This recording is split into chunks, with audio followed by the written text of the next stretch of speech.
AITA for revealing their $335,000 family deal was worth $412,000 after they mocked me. I'm William, 38, and I'd been married to Julia, 36, for 9 years when this happened.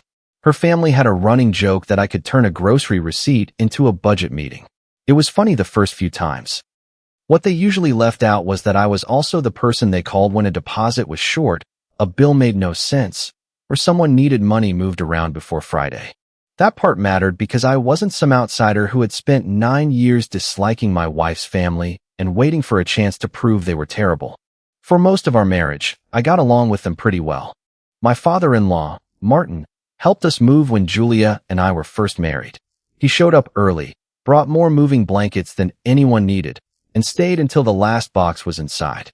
My mother-in-law, Elaine, had watched our kids more weekends than I could count. Owen, Julia's younger brother, once spent most of a Saturday helping me clear out a flooded basement. He complained the whole time, but he showed up, which counted for a lot with me. I had helped them too. A few years earlier, Owen needed $4,000 for a car repair he couldn't put off. I lent it to him. He paid me back 3 months later than we agreed, but he did pay it back in full. On one family vacation, Julia and I covered more of the rental because Owen was between jobs and would have had to skip it otherwise. I had also helped Martin untangle a billing issue and sat with Elaine more than once while she tried to understand some charge that didn't look right. None of that bothered me much at the time.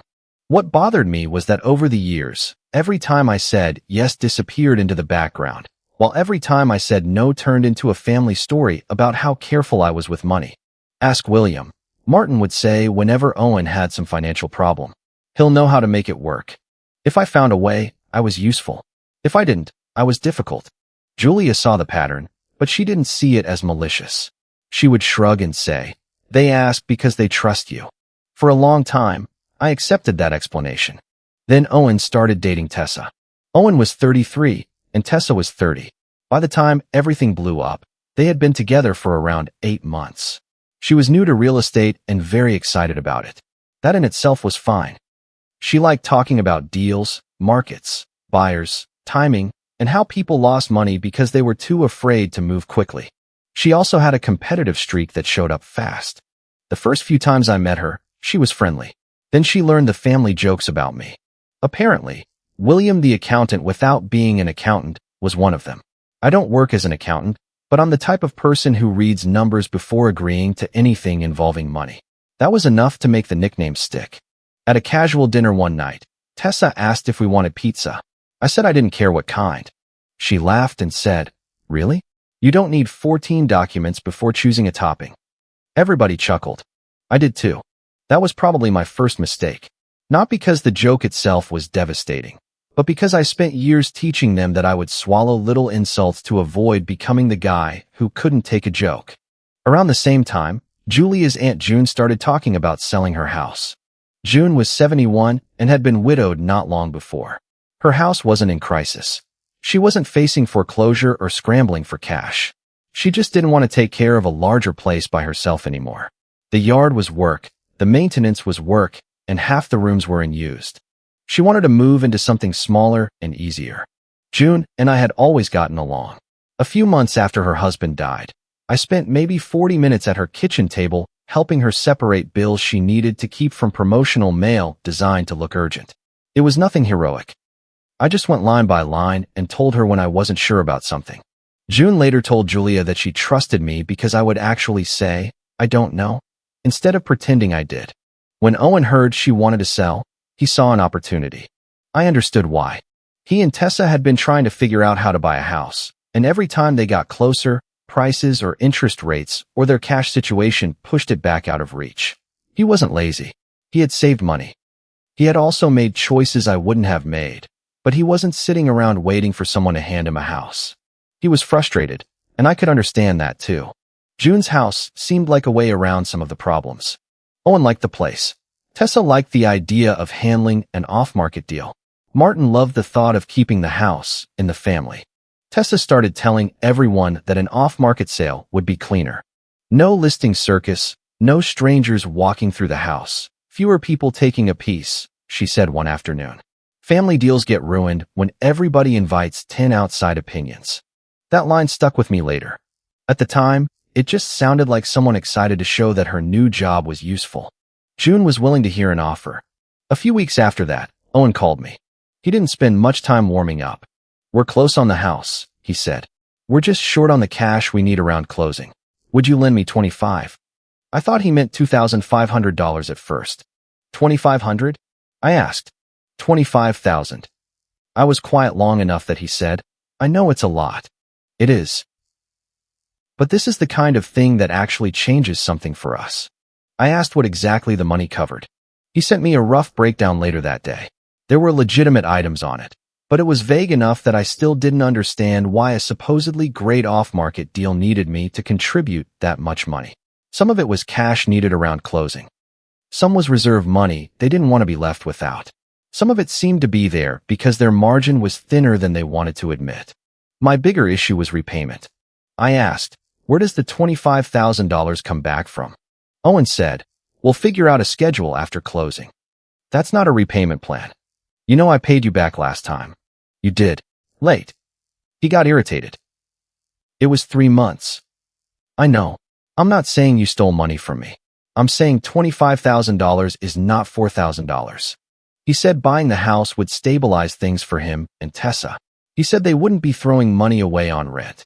He said they could refinance later if they needed to. I told him I wasn't comfortable lending that amount unless I knew the source of repayment and the timeline. He asked if that meant no. I said, for now, yes. I didn't tell him he didn't deserve a house.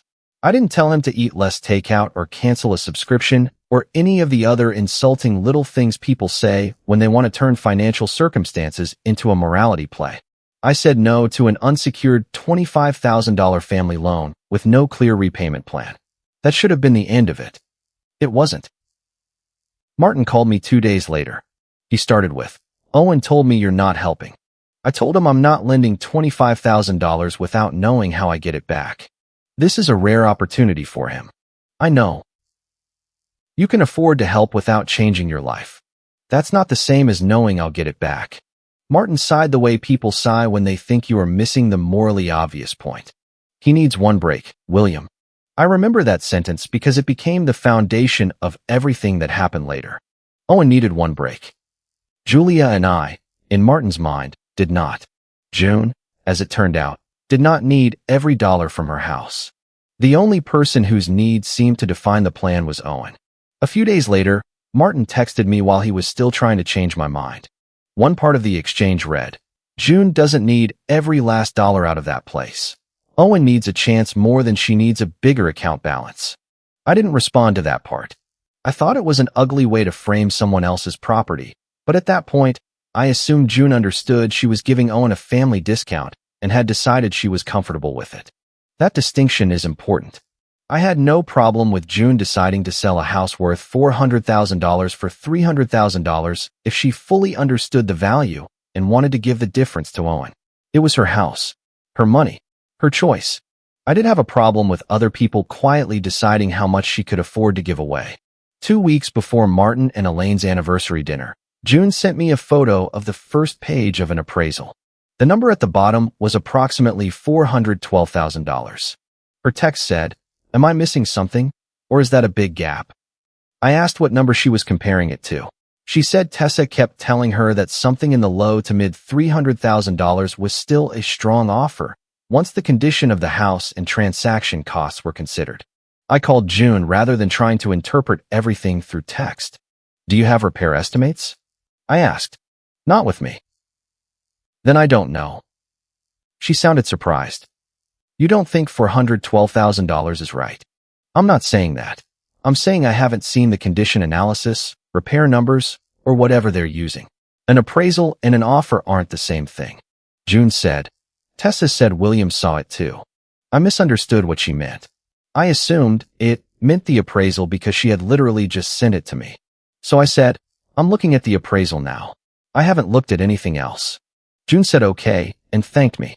That conversation ended without me telling her that $335,000 was fair, unfair, smart, stupid, or anything else. I genuinely thought June might simply be planning to give Owen a significant family discount. Elaine, meanwhile, was encouraging Julia to soften me up about the loan. Julia told me about it because she doesn't keep that kind of thing from me. My mom says you always need everything spelled out, she said one night while we were cleaning up after dinner. She says that like it's a medical condition. Julia smiled, but only for a second. She thinks Owen needs family support. I have supported Owen. I know. She wants me to lend him $25,000 based on we'll figure it out. I know. I could tell there was a second part coming.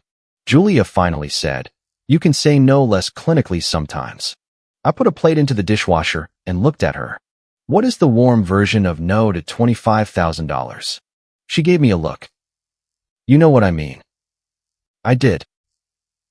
Julia wasn't asking me to lend the money. She was asking me not to make people feel judged when I refused.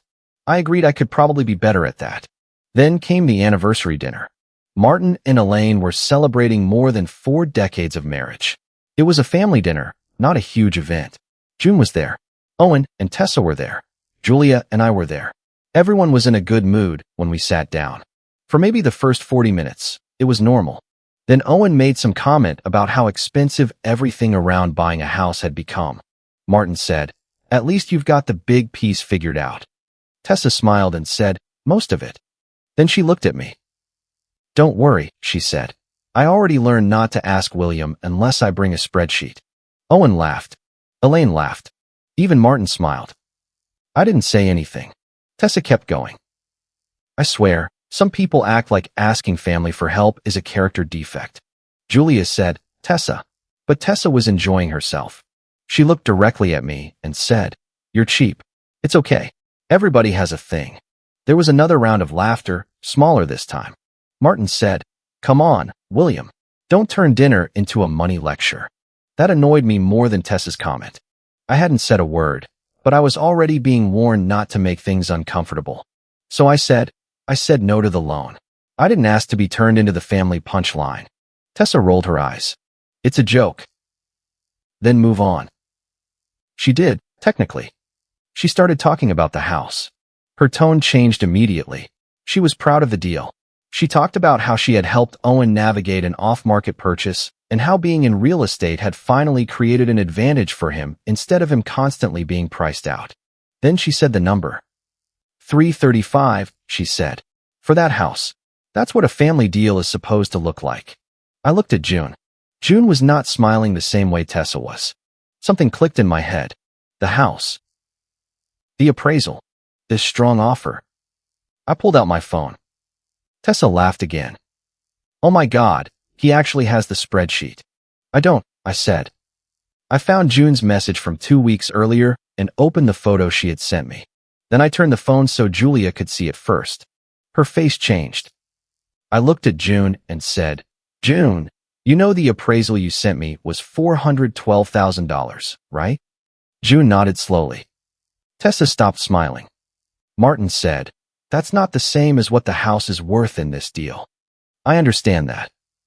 I looked back at June. Do you know you're giving them roughly $77,000 in value if $335,000 is the actual sale price? Tessa immediately said, that's not how you calculate it. I'm not calculating net proceeds. I'm comparing the two numbers everybody is talking about. Martin leaned back in his chair. It's a family price. That was the first time anyone had said those words clearly in front of June while I was present. So I asked June, is that what you want? Julia touched my arm under the table. June frowned. I thought the repairs ate most of the difference. Tessa jumped in. They do. That's what I've been explaining. I said maybe they do. I haven't seen the repair estimate. June looked at me. Her expression changed in a way I remember very clearly because it was the moment the entire issue stopped being about my loan refusal. She said, I thought you had. I haven't. Tessa said you looked at the numbers. I turned to Tessa. Julia did too. Tessa's face tightened. I said he'd seen the numbers. No, June said. You said he'd looked at the numbers and didn't think the price was a problem after repairs. Tessa waved one hand like she was trying to slow the room down. I said he didn't think it was crazy. I said, I never said that either. Martin looked at Tessa. You told her William approved it? I didn't use the word approved. June said. You used his opinion to make me comfortable. Tessa's answer came too quickly. I said you trusted him. I was trying to make you comfortable, not trick you. The table went quiet, but not in some dramatic movie way. It was more awkward than that. People looked down. Silverware moved. Elaine asked if we could please not do this during the anniversary dinner. Julia said, Mom, I don't think this can go back to being dinner now. Tessa said again that she had never claimed I performed an appraisal or approved the contract. I said, I never approved that price. Owen finally spoke. Can everyone stop acting like we're stealing a house? June wants to help us. June looked at him. I do want to help you. That sounded, for a second, like it might save the whole thing. Then she added, I'm trying to understand how much I agreed to help you. Martin said the price had been discussed. Tessa said the repair list explained the difference. Owen said he wasn't asking for a free house. I said, then nobody should have any problem showing June what the discount actually is. Julia squeezed my arm again, harder this time. That was her signal that I was moving from correction into confrontation. She was right. I stopped talking. Dinner ended early anyway. In the car, Julia was angry. Not because she thought Tessa was right. That would have been easier. She was angry because she thought I was right about the core issue and still handled part of it badly. You could have corrected her without making my aunt realize the whole thing in front of everybody, she said. She was being asked to give away the money in front of everybody too. That's not the same thing. It is if everybody knew except her. You don't know that everybody knew. I know your dad called it a family price the second the appraisal came out. Julia stared through the windshield for a moment. Tessa was wrong, she said. Using your name was wrong. But you went straight to $77,000 at the table because you were mad. I didn't answer immediately. Because she was also right. If Tessa had told the same lie in a calm conversation, I probably would have corrected it in a calm conversation. Being called cheap in front of everyone had sharpened me. I said I was mad. Julia looked at me. That matters. I know. The next morning, June called me. Her voice was steady. She wasn't panicked or confused. She wanted facts. Tell me exactly what you saw before dinner, she said. I told her. I had seen the appraisal because she sent it to me. I had seen Owen's loan request because he asked me for $25,000. I had not seen the purchase agreement. I had not seen Tessa's repair estimate. I had not reviewed closing documents. I had never told Tessa or Owen that $335,000 was fair. June asked, when I said Tessa told me you saw it too, what did you think I meant? The appraisal. I thought you meant the appraisal because we were talking about the appraisal. She was quiet for a second. That explains something. Then she asked if I could look at the repair estimate. I told her I would look at the document, but I wasn't qualified to tell her what construction work should cost or what value it did or didn't add. That's fine, she said. I just want to know what you see. She sent it over. The estimate was close to $68,000. At first glance, that seemed like it might explain a lot. Then I read the line items. There were real repairs in there. I want to be clear about that. Tessa hadn't fabricated a contractor or made up a fake piece of paper. But the list mixed necessary work with things I would call renovation choices. New kitchen cabinets. Flooring through the entire main floor. 2 bathroom remodels. A full deck replacement. Cosmetic work in several rooms. Some items might have made sense eventually. Some might have helped the house sell better. But I couldn't tell from the document which things were needed for safety and function and which things were what Owen and Tessa wanted to change after buying the place. I told June exactly that. I can't tell you this estimate is wrong, I said. I can tell you I wouldn't personally treat every line as mandatory deferred maintenance without another opinion. June asked what I would do. Get someone who has no reason to care whether Owen buys it. She did. That was one of the most important parts of the story, because June did not hand control to me after that dinner. She hired another contractor herself. A few days later she called and told me the second contractor estimated roughly $21,000 to $27,000 for work he considered actually necessary to address before a normal sale, depending on what they found once a couple of areas were opened up.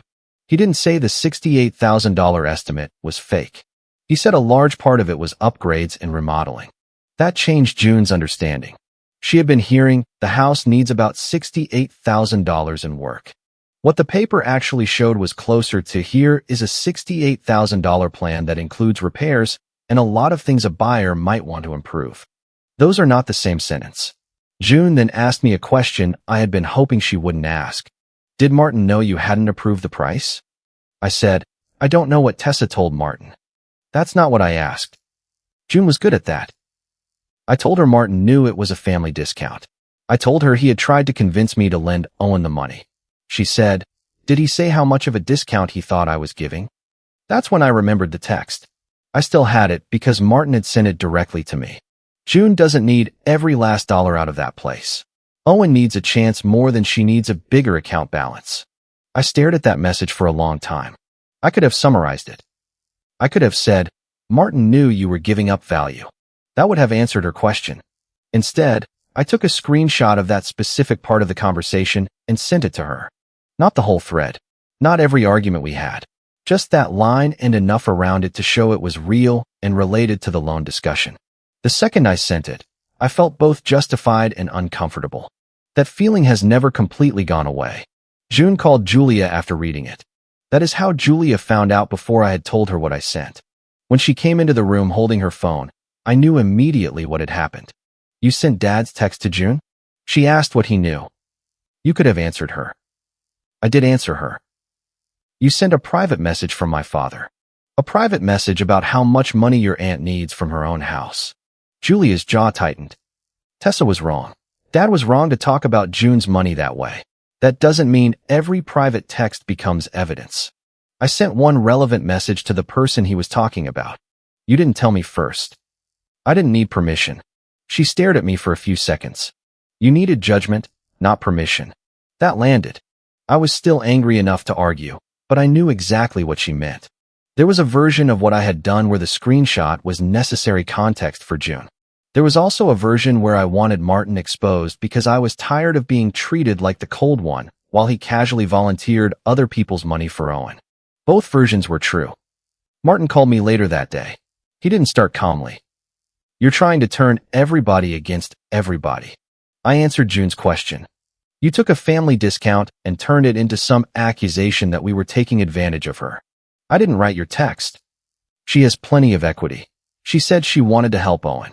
Then let her call it a gift. Martin went quiet.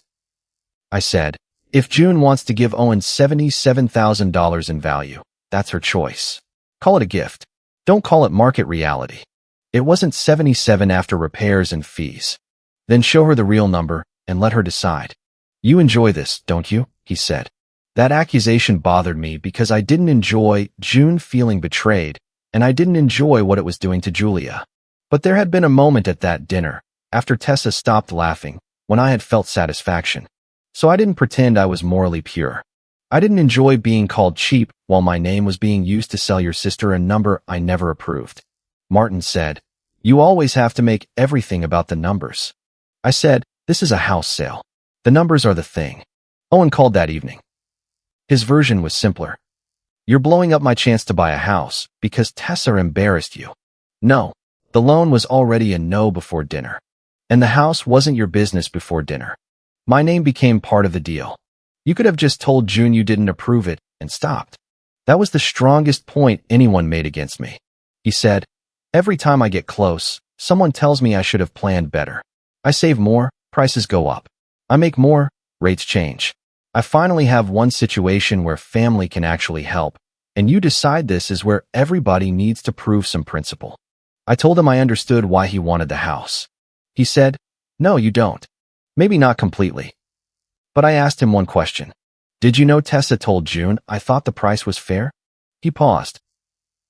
I knew she said you'd seen some of it. That's not what I asked. I don't know exactly what she said.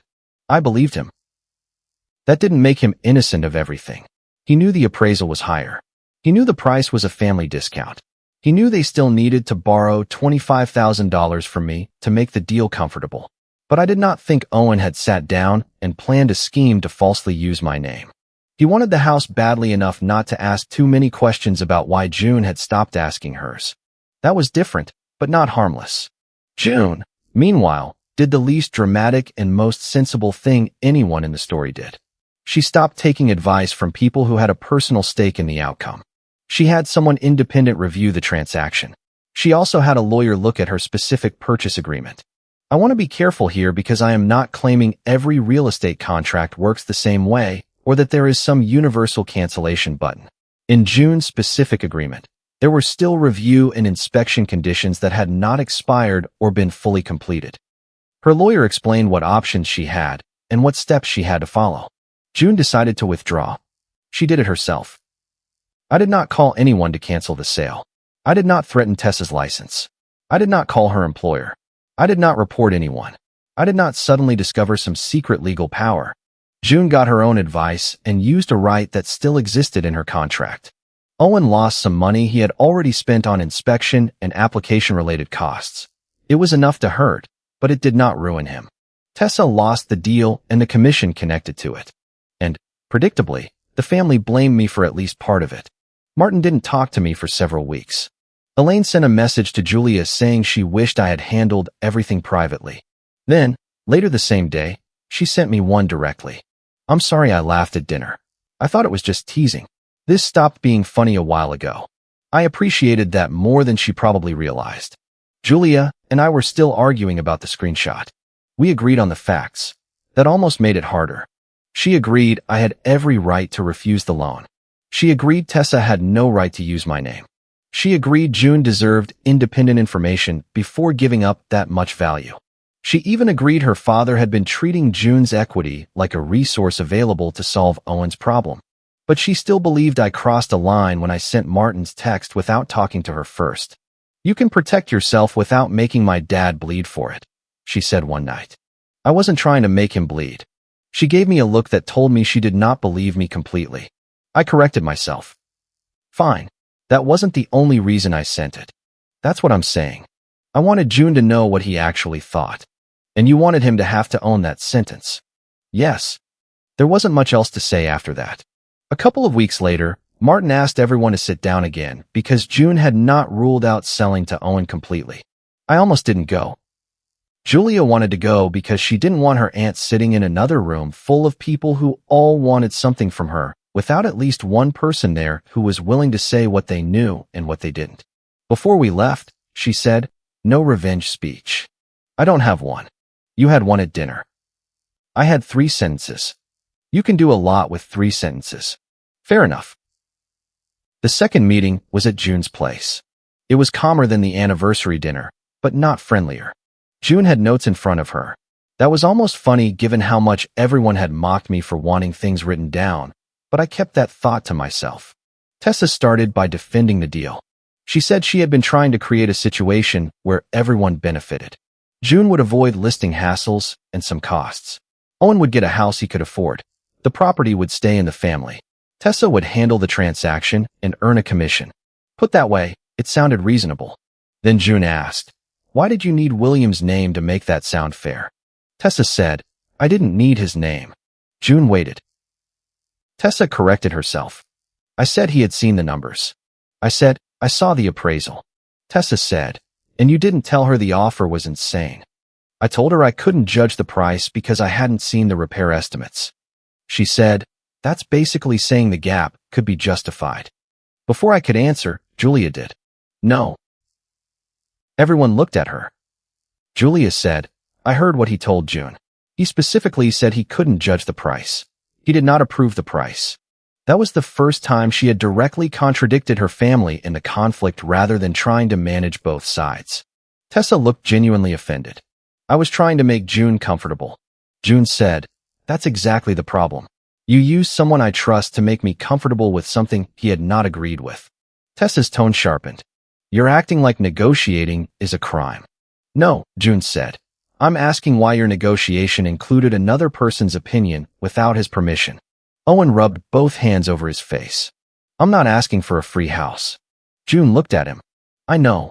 I can't buy it at $412,000. I know that too. Martin finally stepped in. June, nobody expected you to get $412,000 from Owen. That was never the point. June turned to him. What did you expect me to get? Martin hesitated. He said the house needed work. He said a public sale would take time and money. He said Owen had spent years getting priced out. He said June had plenty of equity. June listened until he finished. Then she asked, "Did you ever plan to ask how much I wanted to give him?" Martin did not have a good answer. He tried to say she had already told everyone she wanted to help. June said, "I said I wanted to help. I did not say you could choose the amount." Owen said, "I never forced you." "I know," June replied. "You didn't have to." Everyone around me kept explaining why the price made sense. Tessa said the repair estimate was legitimate. June agreed that the estimate itself was legitimate. Then she explained the second contractor's range for necessary work. Tessa said the second contractor was looking at the house differently. June said, "Exactly, which is why I should have known I was looking at one renovation plan, not a mandatory deduction." There was no big confession after that. No one suddenly admitted to a conspiracy. The truth was Messier. Martin knew the price was intentionally low because he wanted Owen to get a break. Owen knew he was getting a significant family discount and did not look too hard at how that discount had been presented to June. Tessa believed the deal was defensible and used my reputation to make it easier for June to accept. June wanted to help Owen, but had never chosen an exact amount she was comfortable giving him. And I had taken a legitimate correction and, at one point, pushed it harder because I was angry. Tessa eventually said, "I said you trusted him. I was trying to make you comfortable." June asked, "And when I told you I was worried about the appraisal?" Tessa didn't answer right away. Then she said, "I told you he had looked at the numbers." I said, "My name is not part of the closing package." That was one of the few times I allowed myself a line like that. Owen looked at me and said, "So the 25 is definitely gone too?" "Yes." "Even if June gives us another price?" "Yes." "Why?" "Because the repayment plan still doesn't exist, and now the deal also depends on my money and my reputation.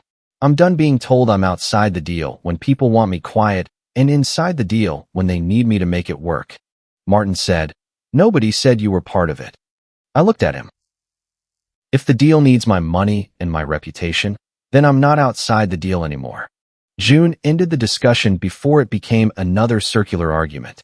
She said she was willing to consider selling to Owen, but only under new conditions. She would have independent representation. She would get a new appraisal or updated valuation advice. She would decide the price herself after seeing the information. No one would tell her that a number was basically approved by somebody who had not approved it. Owen asked what price she had in mind. June said she didn't know yet. That was the answer everyone should have allowed her to give from the beginning. A week or so later, it became clear the number June was comfortable with was outside what Owen and Tessa could realistically afford. The deal ended. Not with shouting. Not with police or lawyers bursting into a room. They simply could not make the numbers work once June stopped treating the gap as something other people could define for her. Owen and Tessa began fighting more after that. I know because Owen complained to Julia, and Julia made a point of not forwarding every detail to me. That was one of the new boundaries we were trying to build. From what I did here, Owen felt Tessa had made the deal sound more secure than it really was. Tessa felt Owen had been happy to let her push until it stopped working, and then acted like she had created the whole problem by herself. They did not immediately break up, and she did not lose her career. She lost that transaction, the commission connected to it, and a lot of credibility with June. That was enough. Martin and I barely spoke for a while. When we were in the same room, we kept conversation shallow. Weather, food, the kids, nothing involving money. It was uncomfortable, but also strangely simple. For years, so much of my role in that family had been wrapped up in solving things. Once I stopped solving, there was less to say. Elaine stayed in contact. She never fully approved of how public the dinner confrontation became, but she also stopped repeating the "William is cheap" joke. More importantly, Julia stopped acting as the routing system for her family's financial requests. If Owen asked her whether I could look at something, she told him to ask me directly. If Martin said, "William will know," she said, then William can decide if he wants to be involved. We also made a rule between the two of us. If someone in her family wanted me to review documents, lend money, or give an opinion they planned to rely on, they had to ask me directly and be clear about what they were asking. And I agreed that if I was ever tempted to use a private message from her parents in another family conflict, I would talk to her first unless there was some immediate safety or legal reason not to. Juliet never changed her mind about the screenshot. Neither did I completely. I still think June had a right to see the sentence when she asked what Martin knew and believed. I also know I sent it faster because I wanted Martin to have to hear his own logic repeated back by the person whose money he was allocating. That part was about anger. I can live with admitting that. A few months later, June sold the house to someone else. She did some of the necessary work first and used independent help through the sale. The final price was significantly higher than $335,000, even after accounting for the repairs she chose to make and the normal costs of selling. She sent me the closing number afterward. Olmi would have opened a calculator. I would have compared gross price, repairs, fees, taxes, and net proceeds because that was what everyone had trained me to do and what I had trained myself to do for them. Instead, I replied, "Glad it worked out." That was it. I didn't calculate how much more she made. I didn't tell her what she should do with the money. I didn't turn myself into the manager of the outcome just because I had helped expose the problem. Later that year, we had a smaller family meal. The tension had cooled enough that Martin and I could sit at the same table without acting like strangers, though we were not back to where we had been. At some point, Owen mentioned that his car was making a bad noise and the repair might be expensive. Martin turned toward me automatically. I knew the sentence before he said it. "Ask William. He'll know how to make it work." He got as far as, "Maybe William can." Then he stopped. He looked at Owen and said, "Never mind. Owen can work that out." Nobody laughed. Nobody made a spreadsheet joke. I didn't smile like I had won something. I just kept eating. On the drive home, Julia asked, "Did that make you feel vindicated?" I thought about it. "Mostly tired," I said. She nodded like that made sense. And it did. The biggest change after all of this wasn't that the family suddenly decided I had been right about everything. They didn't. Owen still thinks I could have been softer. Martin still believes family should sometimes sacrifice to give someone a chance. Julia still thinks I crossed a line with her father's text. I still think Tessa using my name was the point where staying quiet would have made me part of something I had never agreed to. What changed was simpler. June decides what June gives away. Owen decides what Owen can afford. Martin decides how much of his own money he wants to use to help his son. And I decide whether my money, my time, or my name is involved. No one in that family has said, "William agreed," since unless I actually did. If you liked it, don't forget to leave a comment and support the channel by subscribing. See you in the upcoming stories.